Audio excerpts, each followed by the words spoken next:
All right, and we back. Going to talk a little bit about the NBA. Obviously, the NBA season is about halfway done. We have the All-Star game coming up, and I'm going to talk a little bit about the All-Star. Just do some prop bets. I'm going to give you my predictions on who wins all the major All-Star awards. For the Rising Stars and MVP, I'm going to go with a bit of a dark horse, and I'm going to go with Asar Thompson. Yes, that's right, you heard me. Asar Thompson, not Amen Thompson. Asar Thompson's only one of half a dozen players to average 2 steals and 1 block per 36 minutes over the last 2 years.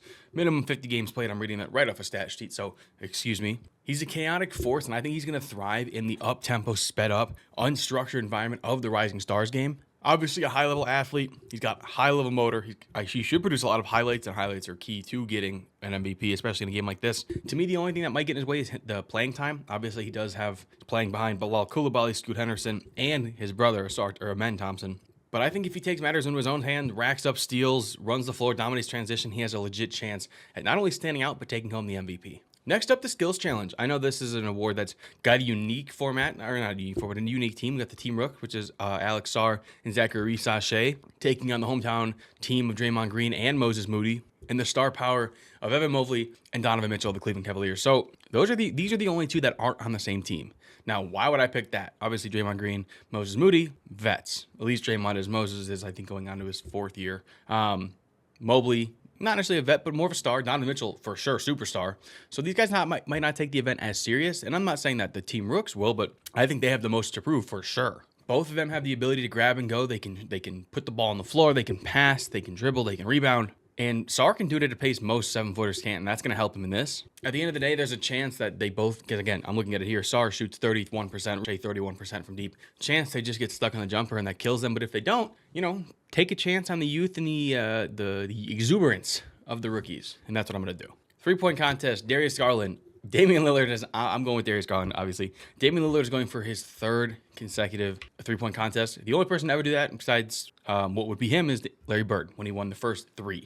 And he said, who's coming in second? I think, like I said, obviously Damian Lillard is the betting favorite, but I'm going to go with Darius Garland, right? Buddy Hield obviously is a nice choice because he's been playing in the Chase Center for the last 6 months. Tyler Hero is obviously an intriguing because he's been trading out those long 2s that he usually shoots for more 3s. But Darius Garland shooting 43% of his 3s, or hitting him, from 25 to 29 feet, the best in the contest. That means he has the legs to shoot the 30-foot standstills in quick succession. Fatigue is obviously a factor in this. He's got the 5th longest odds too, but I mean, are you really going to sit here and tell me that you don't think Darius Garland has a chance to win the skills competition, or the 3-point competition? Come on, dude's a star for a reason.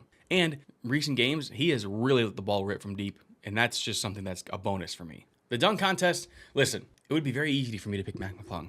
Mac McClung, I hope you win it. I know Mac McClung. I know his 2 trainers. They're fucking awesome. Shout out to you guys. You know who you are if you're seeing this. I want Mac McClung to win. This is a tough one for him because I want him to win, or I want Sachet to win. Not Sachet. Matas. Shout out to the Bulls. Matas, to me, he's 6'10", so he'd have to really dominate. And I think taller guys get penalized for being tall. Good. But to me, that's okay. Mac McClung, Stephon Castle, or Andre Jackson. Andre Jackson, listen, he's a very powerful dunker. He's a tip dunk dude. He's an in-game dunker. I hate to break it to you, he's not going to bust something out. Mac, I wonder if there's some form of voter fatigue. He'd be the first person ever to go back to back, which would be cool. I want him to win, or Matas, but I think Stephon Castle's going to win. He's got a lot more going for him than the odds suggest. He's a 2-foot jumper, and he jumps, and he dunks angrily. You got to look at some of the judges, too. Jason Richardson attacks and dunks the same way. Baron Davis attacks and dunks the same way. He has the right combo of size, athleticism, and style to upset McClung, and I think I'm going to go with Stephon Castle. As much as it pains me to pick against my boy Mac and the Bulls player in Matas. But finally, the All-Star Game MVP. There's so many good choices, right? Vic would be an interesting choice. Maybe LeBron. Steph in his hometown. Hometown's not the right word, but Steph in his home team town. But I'm going to go with someone that left the Bay. Someone that was almost going to come back to the Bay until he said, no, I don't want to do that anymore. I'm here. I'm good in the Valley of the Sun. I'm going Kevin Durant. You know how cool it'd be for him to come in and light up the Chase Center after he just said, yeah, I'm good. Y'all need me. I don't need you. I did my thing here. And at the end of the day, I think Kevin Durant's going to do it. He's already won a couple of All-Star MVPs. He is 36, but I mean, listen, when you're that old, damn, 36, he's really that old. But when you're really older, you come out, you might have something to prove. Fuck it, I can still do this. I could still ball at this level, and Kevin Durant can still ball at this level. He's certainly no stranger to clapping Mac. Obviously, we've seen him on Twitter and in the media. And at the end of the day, I think it would be interesting for him to come out and dominate this All-Star game and show everybody that, you shouldn't have put me in the trade block. I'm Kevin fucking Durant. But yeah, that's what I think is going to happen. It'd be really cool to see.